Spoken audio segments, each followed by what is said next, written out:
So guys, ngayon nakikita nyo 'di ba? Ito ang bahay ng papa ko. Na dito ngayon nakatira yung mama ko kasi yung mama ko nag-asawa ulit. So dito sila nakatira lahat.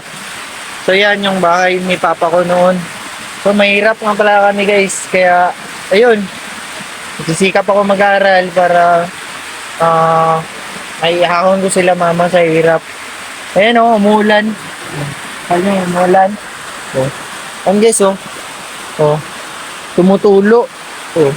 Kita niyo no, tumutulo. Tumutulo. Pero guys, ito lang sinasabi ko. Hindi palaging ganito ang buhay, 'di ba?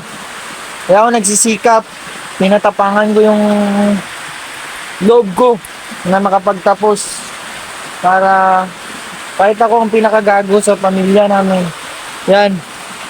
Kaya yan, papayos ko yan sa sunod. Yan. Ganito kawawa yung mama ko. Hindi ako, malayo na ako sa kanila. Pero nasasaktan ako pag uwi ako dito, makita kong ganito ang mama ko.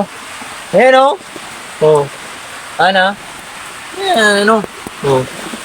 Yan. Diba? Ang ganito na bahay oh. Ayan. Naawa talaga ako sa mama ko. Ako kasi simula namatay yung papa ko, malis na ako sa amin.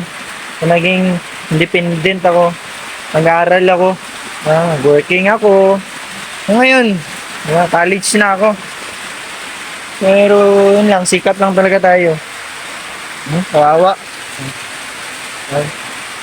Pero okay lang. Diba? So yun lang guys, sana suportahan nyo ako. Kasi gusto ko na maiahon sa hirap yung mama ko. No? Mga kapatid ko. Awa ko sa kanila. Yun lang. God bless everyone. So, sa mga hindi pa nakapag-follow dyan sa akin, please support nyo ako. Support nyo ako hanggang maabot natin yung gusto ko sa buhay ko. So, yun lang. Salamat and God bless and I love you all.